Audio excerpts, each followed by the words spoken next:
Man to Men is for men like me. My name is Ben Murphy. I'm a tax accountant and a recent SMU graduate in Dallas, Texas. I hope you enjoy this episode.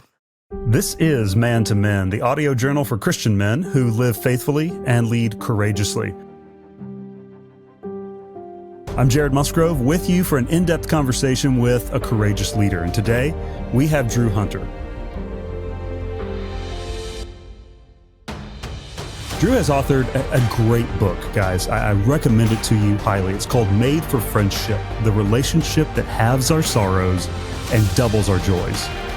He also has works on the biblical books of Isaiah and Matthew in the Knowing the Bible series. And he's the teaching pastor at Zionsville Fellowship in Zionsville, Indiana.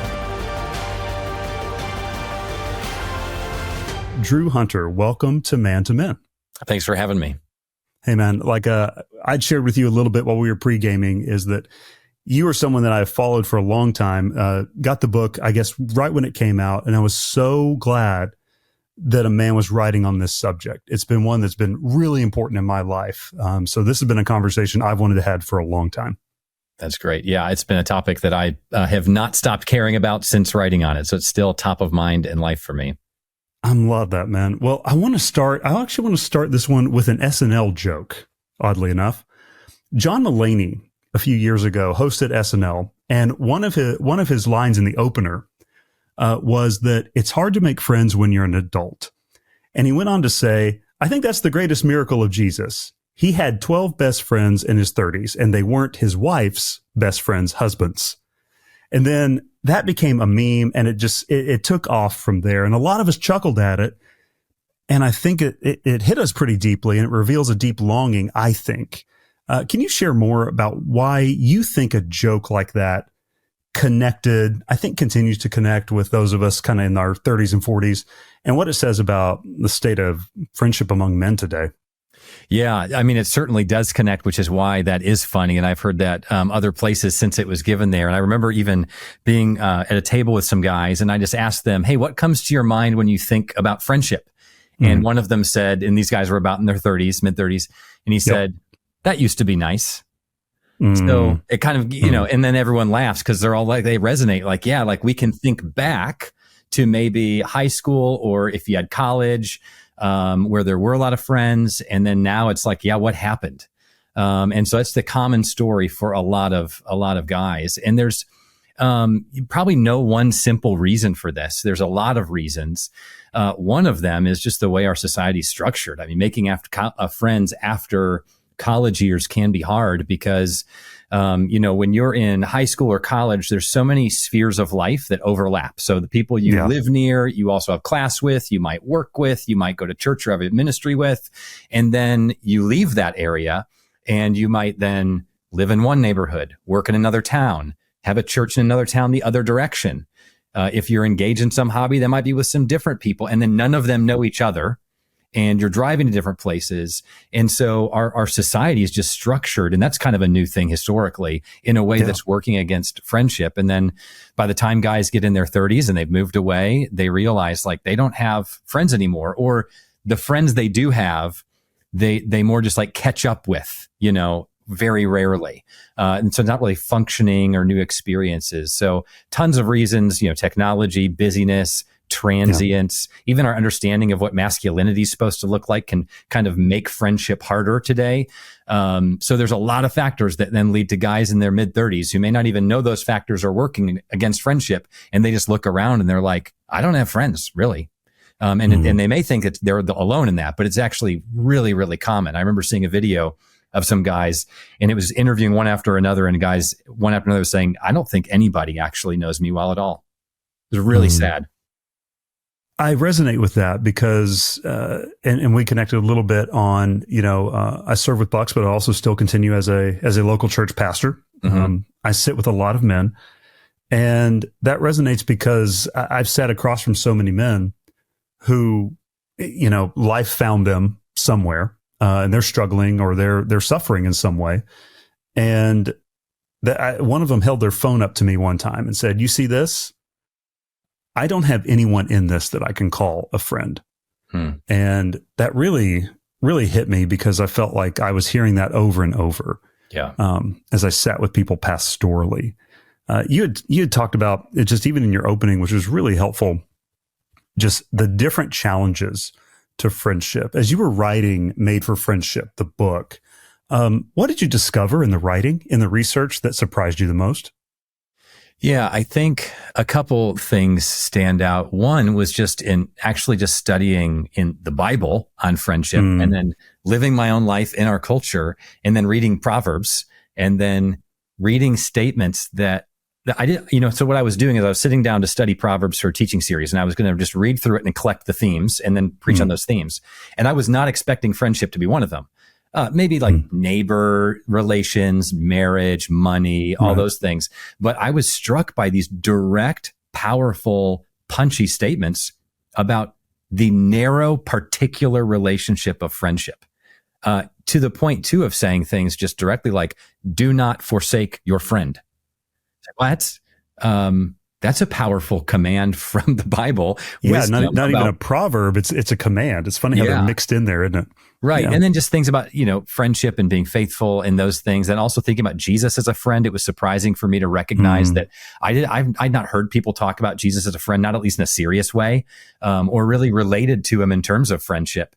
And I realized this is serious. It's thick and deep. And I do not think of Jesus in terms of friendship.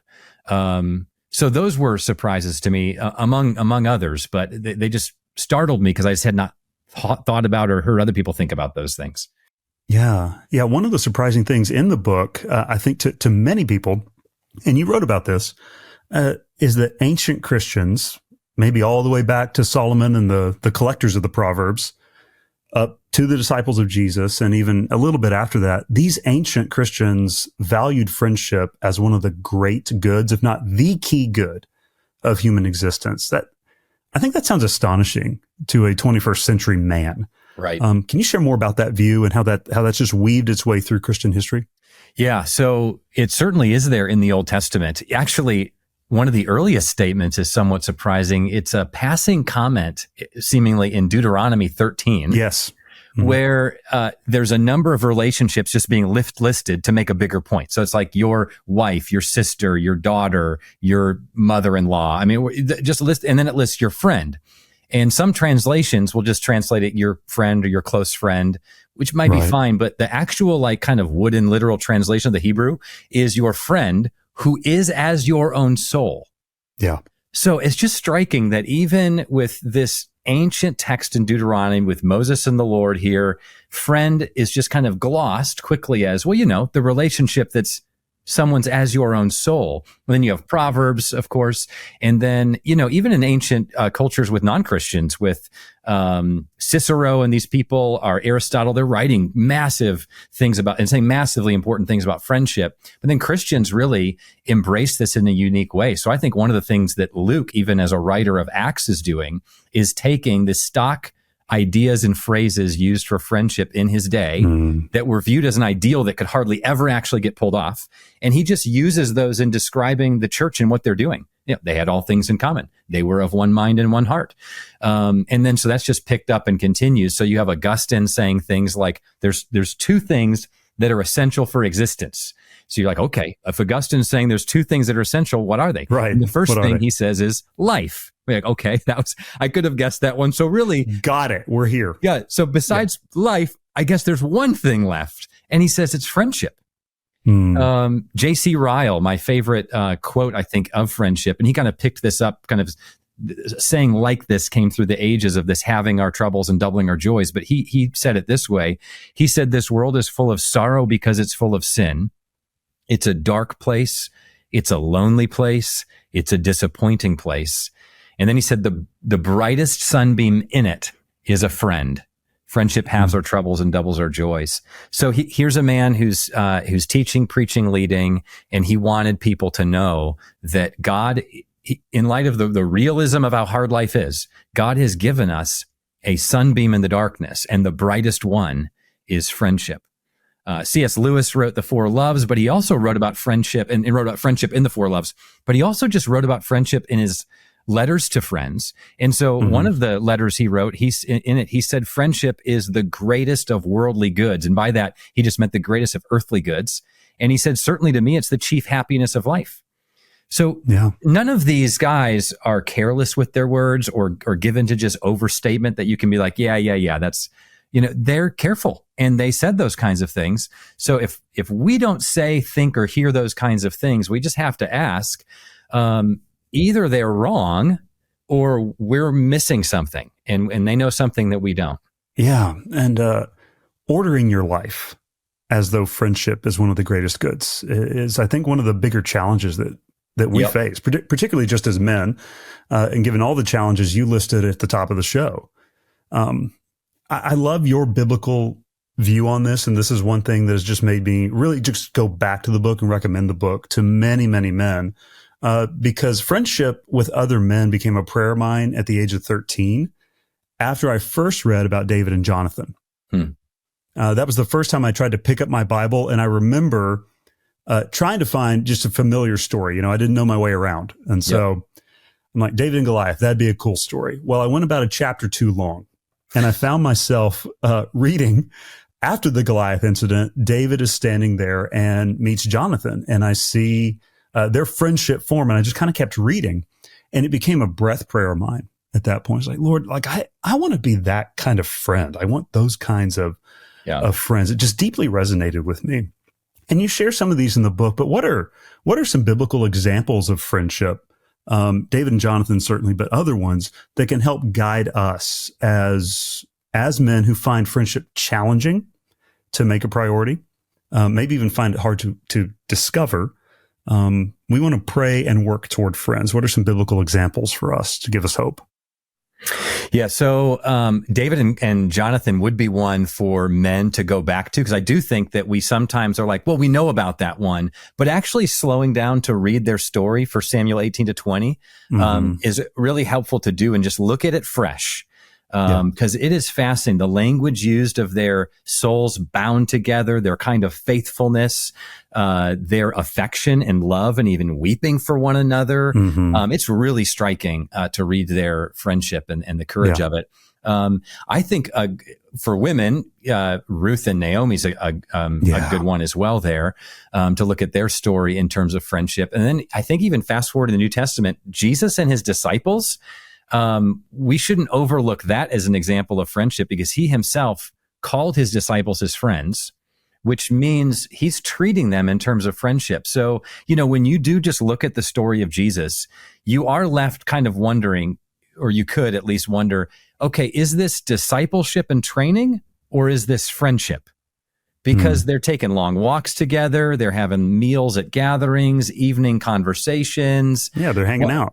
They're hanging out. And the answer is both, right? Jesus blended those things together. And so seeing how Jesus is the truest friend and how he treated his disciples with patience and kindness, but directness, that actually is an ideal example of friendship. I think Paul is a great example too in the New Testament. When you read through the book of Acts, or just listen for this in his letters, he's constantly traveling with friends and with the team of people, Luke and Barnabas and Timothy, and watching him with them, watching him with these, I guess they're not close friends, but he spent a lot of time with the elders in Ephesus, and then he's with them in Acts 20.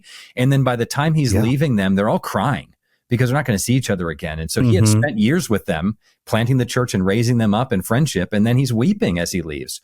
And then just seeing how he writes to Timothy and how he speaks about even other people, like in the middle of Philippians and toward the end of chapter 2, the way he talks about Timothy and Epaphroditus, honoring them, speaking about their relationship. It's really striking that you just see this was a man who lived his life with lots of people. He's honoring them, encouraging them, relying on them, celebrating them. And obviously sometimes it gets hard, right? Paul has this sharp disagreement in the book of Acts, and sometimes there's a temporary parting of ways, or at least to get on with the mission. Right. And so those are a few examples. Yeah. You mentioned something, and I'm wondering if maybe we can do a little bit more of a deep dive, because this is something I've had to deal with in the last 20 years, particularly around the David and Jonathan story. You mentioned some of the language that's used there. And sometimes how alien that can feel to us. David loved Jonathan as his own soul. Yep. You mentioned the Deuteronomy passage, the friend who is as your own soul. And just given a lot of we'll just call it relational and sexual confusion that we have here, people take those passages and really begin to just say, well, see, right there, it says they loved each other. Mm-hmm. We all know what that means, right? We know that's not what the Bible's saying. What have you found in your studies around that language of that love and soul language of, let's just say in this case, two men who are friends? How is that holy in the Bible, and how can we be equipped to refute that when we hear about it? Yeah. So the key word you actually used was people take that to be sexual, and take present tense, because it's historically new. Going back before a few decades ago, nobody is writing anything about taking these relationships as sexualized. So it's a product of our cultural situation and time right now that we read that back into it. Which should make us aware, okay, how do we think about relationships and love and sexuality differently today than really anywhere else throughout history, to where we have all these suspicions and thoughts about these things. But yeah, in the Bible, you have men expressing affection with one another, and you can use the word love for it. And that had shaped relationships of men for throughout history. And it had even shaped Western culture for a while. So I read a book called I think it's The Overflowing of Friendship. And it was by the author's not a Christian. He's I think sociologist, historian, Richard Godbeer.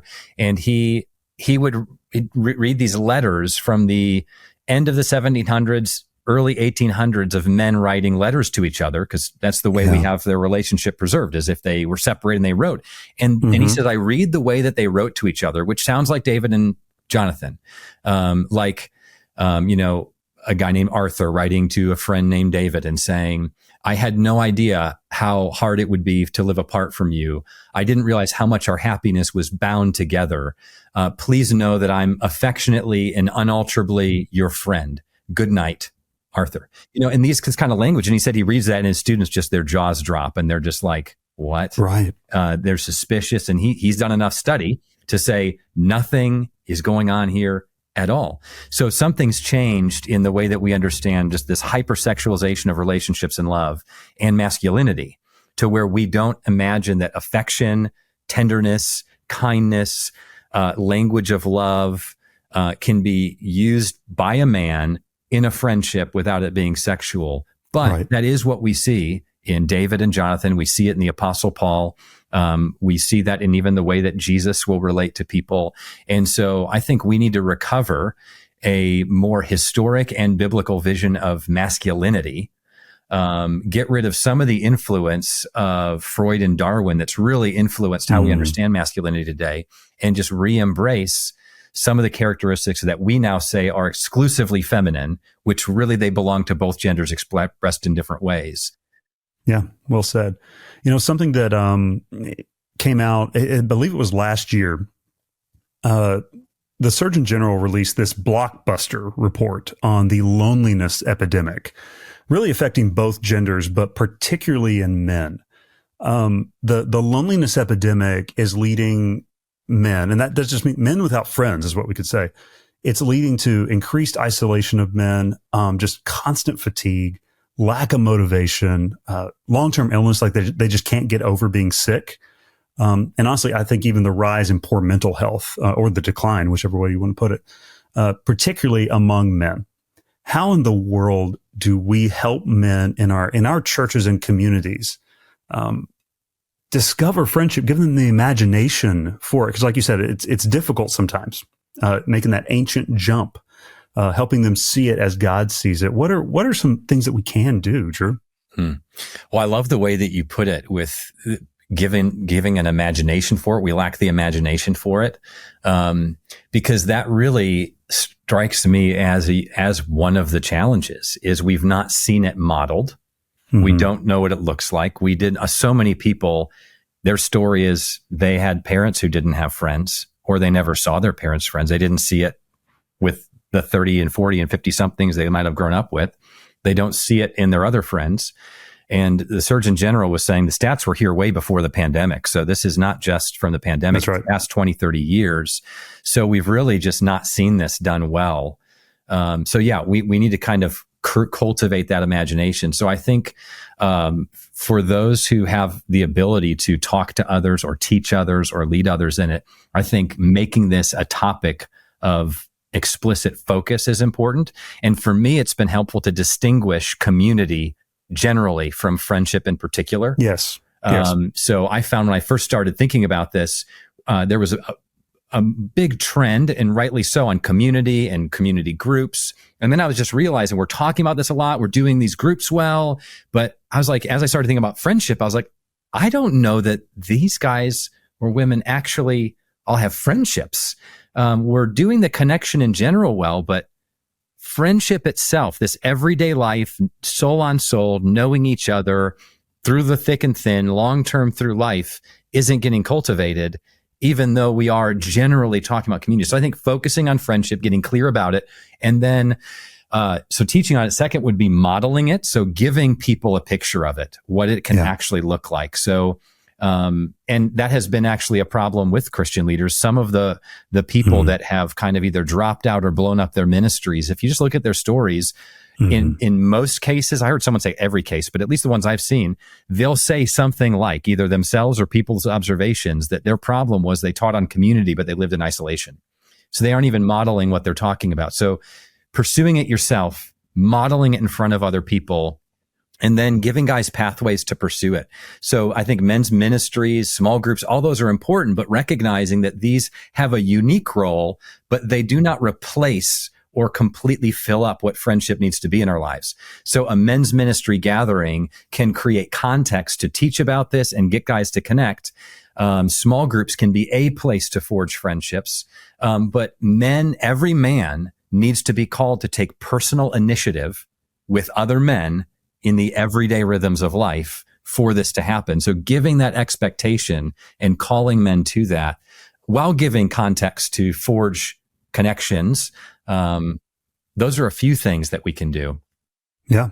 No, you're right. How would you distinguish between community? Let's say, me and my small group that meets in my home, every Sunday night, as opposed to friendship. That's an interesting discussion of it. I've written on that before, being a groups pastor for a couple decades.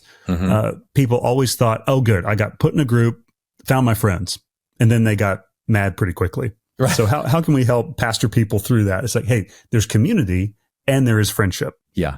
I think the key is to distinguish them, but recognize that they overlap and they should overlap. So it'd be really weird if you're in a small group and over time, you're like, none of these people are my friends. But it's also an unrealistic expectation to join a group and then think, now here are all my friends. So I just think it overlaps. It should be a place of deep community. And over time, ideally, you have 1, 2, 3, maybe more in that group. You're forging the kind of deeper connections and this mysterious union of real friendship happening and spending time in everyday life together. If you were to move away for whatever reason, you're still connecting with them and spending time over time with them. Yeah. And then, so that should happen in a small group ideally. But then outside of that, you should be having friends that aren't necessarily part of a structured rhythm in your life, like a small group. But they're the people that still you're journeying through life with, long term. So I just think the church should be kind of filled with all sorts of degrees of community. Acquaintance, casual friends, close friends, and then groups that it overlaps. All those are really important. But we just have to have a distinguished place for friendship that weaves into all of those, but is its own thing. That's good. No, I appreciate the distinguishing it. So as men are pursuing friends, one of the things you wrote about in the book was fast food friendship. And I think we see a lot of that. What's a fast food friendship as opposed to the kind of soul level friendship that you and I have been discussing out of the Bible and through history? Yeah. So, fast food, it's cheap, it's easy, it's convenient, but probably not going to be very healthy for you long term. So friendships can become like that when we just don't give them attention and we just kind of take it for granted that it's going to happen. Then we just really will gravitate toward people when it's easy, or when they have something to offer us when we have a need. You call because because you have an event to invite them to, or there's something going on that you need help with. But real friendship, true friendship, you're reaching out to them sometimes not because you need anything or there's anything going on, but just because you value them and you want to connect with them. Proverbs says that a friend loves at all times. And so, and the context of that is, even hard times and when calamity comes into your friend's life. And so you don't forsake your friend or your father's friend. The context of that in Proverbs is calamity. So when your friend is diagnosed with cancer or is depressed or is kind of pulling away from things or maybe just had a scandalous sin and they're feeling shame, you don't just leave them to figure it out on their own. You start moving close in gentle ways that are natural for that relationship, but you stick with them. You don't give up on them. So it involves loyalty and commitment and intentionality. Oh man. And that's also something we have to remember to have imagination for. I think one of the stories that helped me the most in that was Sam and Frodo in Lord of the Rings. I remember that was a seminal event because those all came out right as I was in college. So, my roommates were all about the midnight showings. Yeah. I actually stayed awake in these because the movies were that good. But it's difficult, I think, for men to have the imagination for that kind of devotion to one another because, this just came to me. I remember sitting in one of those midnight showings and it's a full house. And I think, it was a scene where Sam comes in, kind of picks up Frodo, like holds him very tenderly, and says like, I'm devoted to you, Mr. Frodo, or something along those lines. And the dudes behind me just start snickering and go, oh my gosh, they're gay. It just completely ruins, a right moment. And that just showed me, it's like, that's not what's going on here. So having that imagination is so important. Those are two, characters, I guess. They're not really men. They're hobbits, who are devoted to one another, but who helped give me the imagination on how to best express friendship to one another. That can be a little sticky for most men. What have been some ways that, and this may be getting into some of your friendships and just ways that you've seen men express friendship for one another in this 21st century that we live in? Yeah. Well, be prepared for people to laugh at you like those guys did, right? Because if we're going to express friendship in any way similar to Sam and Frodo, there's just assumptions about masculinity and friendship that it just does not fit with. And I think one way you can learn, in answer to your question, is to actually study Sam and Frodo, because one of Tolkien's agendas in writing Lord of the Rings, one of the things he was doing, and I think Lewis had the same agenda, was to help recover a enlarged view of friendship, even with men, for his times, give those characters that role. So he was writing that to be an example and a model. So yeah, I think in my life, there's sometimes it's good to just express it directly and just from time to time say, I'm so thankful for our friendship. Or to just reach out and at any given time, just express why you appreciate that person or admire your friend, and just find ways to honor and encourage them in that. So if there's something that they do, just finding a natural, non-weird way to say, hey, I've noticed you've done that a couple times. I just want you to know I really appreciate that. I wasn't expecting that. That was just really kind. Thank you. Or even just if you're touching base with something else over a text or something else, you can just say, I'm just so grateful for our friendship, and just explicitly say it. Or I think just reaching out when there's no other reason other than you were thinking about them or something reminded you of them. It's powerful because when you reach out without an agenda because something else is going on, then it communicates to your friend, even subtly, subconsciously, that you are just connecting with them because you like them, because they're your friend. That's the only reason for the phone call. Hey, you came to mind. I had some time in the car. I just wanted to call and say, hey, and then mention something you were thinking about and why you appreciate them. Ask them how their day's going and hang up. People have done that to me. They have no idea how much that makes my day. Other friends send me a text message and just say, hey, was thinking about you, and send like a random picture we had together fishing or something. And that just subtly communicates, I don't know what they were doing today, but they were thinking of me and wanted to reach out. So I think we do, as we grow in friendship, we will think about our friends more often through a day, and then just reaching out, even in a small way, to just share a joke, share a picture, express that, give a phone call.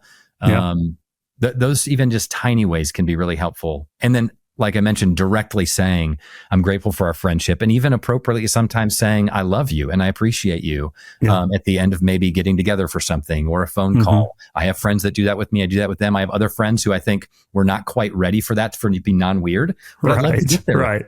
But some I recognize we kind of are. And we've even talked about these dynamics of how friendships change in our culture, and we should be able to express this. And they've read that book as well about this. And so we actually can say, let's just do this differently, Yeah, no, that's so good. That's so good, man. So we've got listeners from collegiates to retirees here at Man to Men. And I was going to ask you, just as this is kind of you're subject matter expert. You've thought a lot about this. I sense that you're a man that has deep friendships. And I want to talk about a little bit of those in the Everywhere Every Day segment. But how would you coach us? And maybe it's through the life, like starting with, hey, I'm kind of in my college years up through retiree. How can we be realistic about our friendships throughout life? Maybe at each stage, are there different types of friends at different times? What have you seen?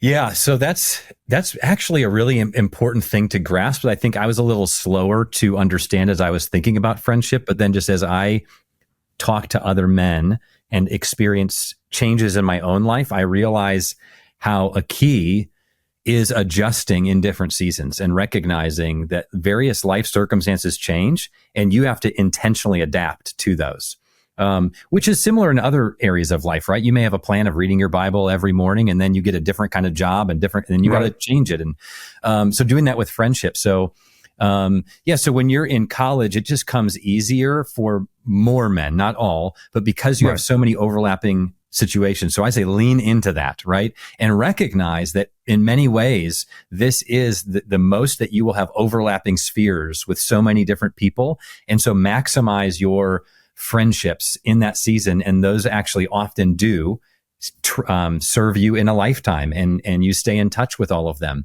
And you want to grow those friendships and not just let them stay as often happens.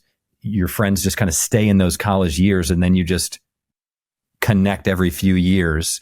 But plan on these men being in your life long term. So then post college, I think being intentional to do a couple things. One, do not lose touch with the really good friendships you had established in college.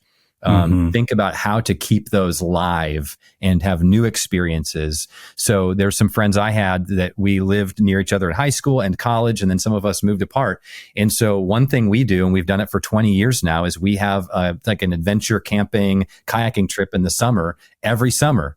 And we also try to get together if people are in the same location, because some of us are from the St. Louis area for, Thanksgiving or Christmas. There'll be a text thread, who's around, one of the guys hosts. And that intentionality of a few of these guys there to host makes that happen. And then the email threads and text threads are going through the year with just banter and then checking in and sometimes a serious concern that we can pray for, something like that. Other guys that I guess this is related to moving and leaving college, but if you move, I had 3 close friends, Dane, Don, and Joe. We would get together personally and then often all together when I lived up in the Wheaton area, and we'd grill together and have a fire together. And then I moved 3.5 hours away, and we just decided we're not going to let this go. We do not want this to be a friendship that we just kind of miss and we just kind of see each other every few years or something. So we just committed to making the drive. So for a good 10 years now, the past couple of years have been a little less, and we're trying to plan the next one here. 2-3 times, usually 3 times a year, I would drive up there 3.5 hours or so. Sometimes they'd come down to me just for an evening to sit around a fire and hang out. And that's been great, which means we've done that like 30 times over the past decade. And then we're still in touch with phone calls and texts and other things, or other times we might see each other. So purposely maintaining. But then the second part of this, I talked about maintaining previous ones. It's cultivating new ones. Just don't give up making new friends. So wherever you are, plan on being all in. So a great example, I had a friend, Scott and his wife, Katie, they moved from California to Wheaton to do grad school. And we were in the same grad program, and they showed up at the church of the grad school. We became friends, and they talked about how they were just weeping on the way because they were leaving all their friends in California for this. And they knew they were only coming for 2 years, but they decided they knew it'd be easy to not put in roots for those 2 years because they were already sad about losing friends. They don't want to do it again. And it's only a short time. And they just committed to say, we want to leave these 2 years and have it be just as hard leaving these 2 years as it was to come here. And they did. They made great friendships. They were the center of community for people. So just being all in where you are while also maintaining and cultivating and not neglecting friendships from other areas or previous years. It takes a lot of work. So there's a lot of like schedule management, intentionality. I mean, this is a high calling, and we've just become busy and pushed it out, but it can be done. But it takes work. And then marriage is obviously another transition that's hard. Very often people get married, and I've heard this story so many times of people hurt from when their friend gets married, they cut off all their friendships because they just, it's just them and their wife. And then if they have friends, it's just other couples. And that's just a massive mistake. So my wife and I, we have friendships together as couples, but we also free each other up to leave for an evening, go for a weekend, and hang out with another friend or other friends. Sometimes it works as a couple, sometimes it doesn't. And I've had a good friend, who's both married or others single, or that changes for them, and just be intentional to not cut people off in different seasons of life. And then when you have kids, it changes, and they're in sports. And so expectations, managing your schedule, have to be more intentional to schedule things. I mean, you just got to think, okay, in this season, how am I going to make friendship a central part of my life? Because the previous season's way of doing it is just not going to work. Right. And then, retiree, my church, it's just, I'm so grateful for the models I have. There's so many men and women who are vibrant and young at heart in life. And I think it's partly due to just their community. They're just connecting with each other, loving each other, spending time together. Fully engaged in the fullness of life, vacationing together. It's great. So just leaning in, not giving up, connecting people to each other, talking to people that are younger than them. In fact, one of the guys at my church, I remember when I moved here, he was probably like mid 70s, was like 29. And then I was here for a couple years and realized one of my closest friends is almost 80. Yeah. He just became such a good friend of mine. Yeah. But it was his intentionality, having my wife and I over for dinner. He had us over and another couple to introduce us to them, and we became friends. And so, Drew, I want to keep talking about friends and maybe even personal friends and just habits in a segment I call Everywhere Every Day. This is really just born out of my own natural curiosity about what people do all day, how people kind of live and move and be. We've been talking about friends. Would you mind sharing with us along the lines of just celebrating friendship? Who are your close friends? I mean, why these guys? What is it about them individually that continues your friendship? Why do you want to keep running with them? Yeah. So you've already gotten introduced to a few of them because I guess some of the earlier questions, it's hard for me to think about friendships without a friend. In fact, I remember one of my favorite things I read, it was a line from a book I was reading for research for the friendship book. And someone said like, if you want me to define friend, I'll just, this person, right? Or something like that. That's how I just think about friendship. And so that became similar for me. I thought, if you want me to think about a friend, it's Joe, it's Dane, these people. So, I'll mention a few. Obviously, I wouldn't want to leave any out, but there's just different layers of friends and degrees of closeness. But a few of them, a couple of my closest friends are more in my life every day, not every single day always, but just in everyday life. And they're also at my church here and live in town. And so that's Dave and Taylor. And so they're both also on leadership teams with me. One thing that they both have in common is they are so easy to be with. And actually, Dave's wife, Katie, is one of my wife's closer friends. And we both will just get done hanging out with them either together or apart and just think they're just so easy. Some people are, and it's not just them, but it's the relational dynamic and personality connection. There's something going on with at least me and these guys where they're just easy. I think it is partly the way they are. They know me and I don't feel judged by them. I feel accepted. the things I don't even like about myself. They don't care. I can tell them anything. In fact, with one of them, we meet every other week for coffee. We get together other times for other reasons and see each other often, but we make sure we connect every other week just to make sure we're talking about the most important things in life together. So how are we doing? What are we thinking? What's making us joyful or not in marriage and ministry, confess sin together. And so that's really helpful. Other times, we'll just get together for, a fire or get together with fire and drinks or get our families together. Yeah. So those are a couple of the closer friends. And then I have a few close friends that are further away. I mentioned them, Dane, Don, and Joe. And so we have to get together several times a year for an evening. We've actually started most years in recent years taking a fishing trip together as well. So just having a few days together. Together as friends, and we look forward to that as well. And then we'll also, call each other or text or things like that. And then I have some other close friends I mentioned that live further away.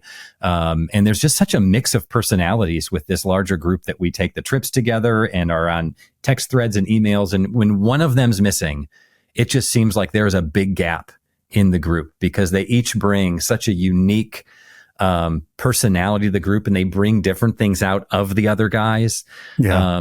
But I think just that sense of light, means they're serious minded guys, but there's a lightness and an ease to be with them.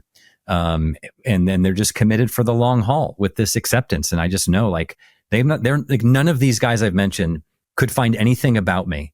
And I may just massively screw up at some time in my life. I'm just convinced none of them will let me go. No matter what I do, there's no way these guys I've mentioned are going to let me go. Even just saying out loud is powerful for me. I've never really articulated it, but, man, I'm grateful. Amen. No, one of God's great gifts. I talk about that with my sons very often is they're forming their own friendships right now, at almost, 14 and 10 years old. Just like friends are a good gift from God. Yeah. Thanks for celebrating that gift with us and just naming those men. Yep. It's really special, man.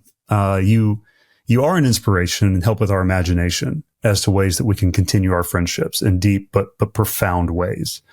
Was there a time in your life, or maybe times, where you felt like those friends were not as present? You felt alone, and what'd you do during those days? Yeah, so a couple times do come to mind. So we moved a little bit through life when I was growing up, and then after. And so one of them, I was a bit younger, but it was right at the beginning of high school. We moved across the country, and so I lost all my friends, had to restart, and it was really hard making new ones. There's a big cultural difference moving across the country. I had just recently become a Christian, trying to figure out what that even means, and I realized, at my new school in my grade, I didn't know anyone who was a Christian. Over time, and we even went to a couple different churches, and the youth group in my grade was empty. There was one girl who was a Christian, and she was way cooler. We weren't going to be friends because I was not cool and didn't have any friends. So eventually, I made friends with people who weren't Christians, which is, I think Christians should have friends. They can't be the closest ones, but friends who aren't believers. And that was fine. But over time, their trajectories just really changed. I couldn't do the things they wanted to be with them. So around that time, gratefully, the Lord brought some Christian friends into my life. One of them still one of my closest friends. And he was a grade younger than me. And so the Lord provided friends grade younger, since mine didn't have many Christians. And then another time was, moving again. And I remember a fear of mine moving was, man, I'm going to wish that I could go back and reverse this move. It might just be too hard. I remember moving and then feeling I don't have plenty of people, friendship in general, but no real close friends here. Where I am. And I don't know if it was a prayer or just this heart groan that the Lord heard. But I just remember thinking and saying out loud, even just, I need a friend. Yeah. And I think the Lord responded to that, and he provided two of my closest friends pretty quickly after that. And so I think prayer is just, should not be neglected in this category. The Lord made us for friendship. He loves us. This is a key to flourishing and growing in life. And so bringing that desire to him and asking him, how can you help me be a good friend? Can you bring me a friend? Help me look for men to befriend and connect with others, is important. Yeah. Thank you for that, Pastor. What's a week in your life look like? How do you include it all? Family, church, friends, all of it. What's a typical week in Drew Hunter's life look like? Sure. So most mornings are similar. We all, as a family, wake up at the same time, and it's just a really crazy hour plus just getting everyone out the door. And then my work schedule, I try to make it kind of a typical work week because the area I live in, most people have that kind of typical work week. And so I'll do that. And then evenings, I just try to not fill with kind of programmed or leadership church things, but just leave for family, friendships, and life to keep the pace of life from being too full. We have to be really careful with sports too. So we pick like the leagues that require the least from our family, but having 4 boys, 3 of them middle school, we just got done with basketball. I'm like, where did these months go? It's not sustainable. And we actually just had a conversation with one of our sons yesterday. He wanted to do soccer. And we just said, we can't go from one sport to another. Part of it's just we have 4 of you, and the past 3 months were great. And we want you to be able to do a sport like that, but we can't do that all the time. It was a really busy season. So let's play outside, and then you can do soccer in the fall, but we can't do all these things. And he actually got it. I explained it. I'm like, Mom and I need to connect. I mean, Christina said to me like two days ago, she's like, I miss you. And I'm like, what do you mean? Yeah. Yeah. So we're just kind of getting out from that season. But in most seasons, and even with these, we still try to build in our evenings. So I'll have an elders meeting most Monday nights. So that's a bit full, but sometimes I'll even hang out with another elder afterward, just to connect as friendship. Tuesday nights, most times we have small group. We bring our boys to that because we want our small group people to know them and them to know our small group people. That's good. Wednesday nights, Wednesday or Thursday, we often try to block out as hospitality nights. So we'll just put an H on our schedule.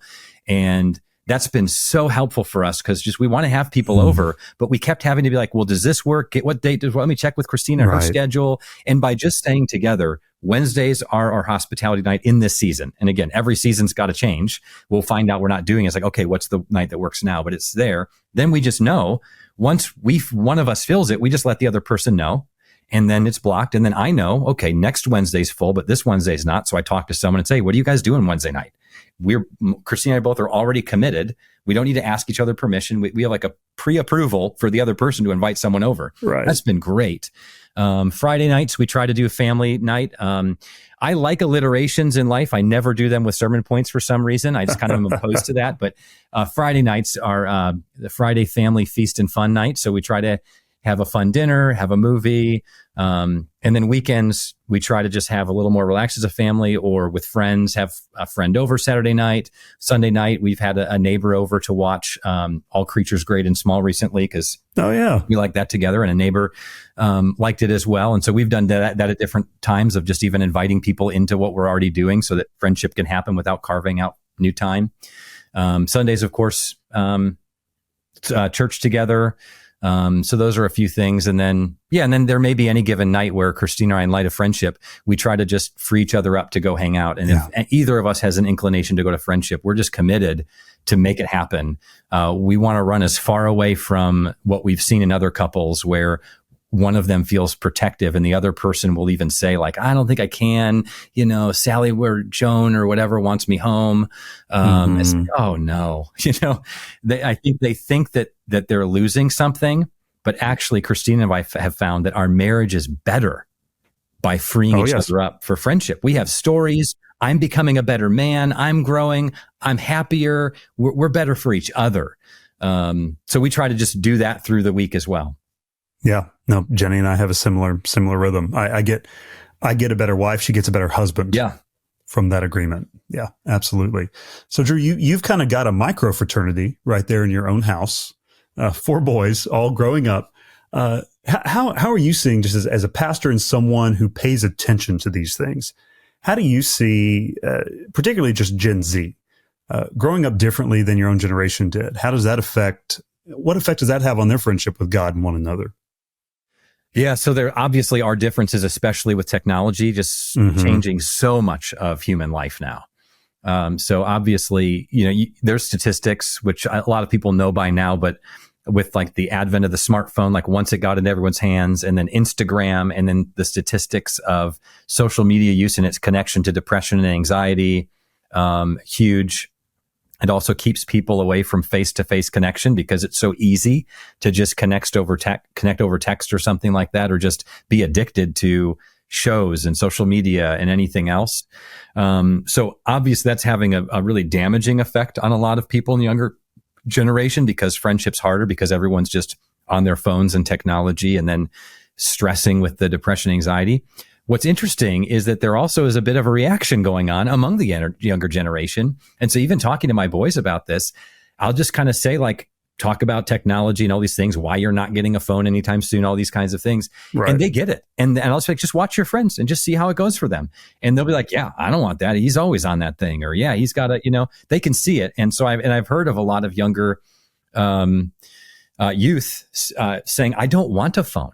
I see what it's doing. I've read the stats. Please don't give me one of those things right now. Or I'm not putting social media on my phone. I'm not getting on Instagram. So that's been actually encouraging. I think another positive reaction is a lot of people have grown up, and this would be millennials and Gen Z, with parents who did move around a lot, because our culture valued success, individual success, over family and community rootedness and location. And so people just move up the corporate ladder, and that just bounces them around new areas. Right. And then they just leave friends, and then stop making friends. And then they end up friendless. That's just, people grew up watching that, and they decide, I don't want that. It's not worth it to me. I don't need the money. I don't need the bigger house. I want friends. I want family. I want to be here. So there's been a positive reaction in that way too. So there's obviously some challenges to younger generation, but also I think positive signs of people reprioritizing friendship because they've seen how the past generations have not done a good job with this. No, I got to thank you for that, Pastor. We don't hear enough of those positives. Mm-hmm. And I think those are very real. All the ones you just mentioned, those resonate very, very deeply. Last, so Drew, you've led for a while as a lead pastor, as a church pastor. You work with a lot of leaders. What does good leadership look like, and how does friendship affect a leader? So good leadership looks like Jesus. He taught about it. He modeled it. I think it's intentional. So we want to look right to him, not in a cheap way of like Jesus is the answer, but he intentionally showed up to be the ideal leader. And he compared himself to the other leadership models of his day, which are still around today, right? The rulers of the Gentiles, lorded over them. Yeah. It shall not be so among you. The greatest must be the servant of all. The first must be last. So leadership looks like those principles worked out as Jesus did it, with our own unique circumstances and personalities. So that just means a posture of humility, of initiative for people's good, to love them and help them grow and flourish, to know Jesus and become like him. That'd be Christian leadership. Leadership broadly would be very similar. It's leading to love people for their own good and the good of others. And then if Jesus is the model, then we both see someone who was a man of friendship, and he was leading in the context of friendship, and he was leading for people to live a life of love, which is deeply relational. And we can't forget that. The fruit of the Spirit, the one another's, like these are assumed to be done in deeply relational contexts, not just church gatherings, but in everyday life. Forgiving one another assumes you're around people enough to sin against each other, right? Bearing each other burdens means you know them enough to know their burdens and know how to bear them in ways that would feel like bearing them to them. So leading means leading people in a context of friendship, relational connection, leading as a man of friendship, and leading people to love each other in terms of friendship. So I think that's key and would solve a lot of our problems of leadership in our culture right now.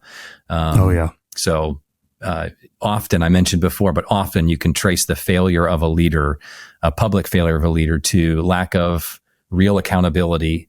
And accountability, not just like an accountability group or a worksheet you sign every once in a while, but the real relational kind of accountability that comes from true friendship.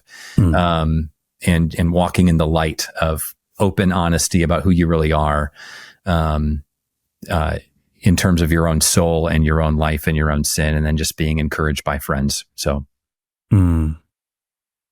that's great, Pastor. Drew, thank you so much for joining us today. My privilege. It was really fun to talk with you, and I'm with you, and I'm sure so many men who are listening who want to live a better life, and friendship is part of it, and we want to help men grow in this. And so thanks for having this podcast. Pleasure, brother. Man to Men is a creation of Beta Upsilon Chi, the nation's largest Christian fraternity, commonly referred to as Bucks. You can find out more about Beta Upsilon Chi by transliterating our Greek letters and adding a .org. That's byx.org, O-R-G. And if you're enjoying the podcast, please subscribe and consider joining and supporting our work with college men across the country by clicking the link in the show notes. You can help us expand. You can tell other men in your group, in your church, and you can share about this podcast on your socials. Our promise is to keep unique and in-depth conversations with biblical insights coming your way. We are produced, rather well, I might add, by the good gentlemen of the Good Podcast Company. Producer Bradley's at the helm over there. Until next time, I'm Dr. Jared Musgrove with Man to Men.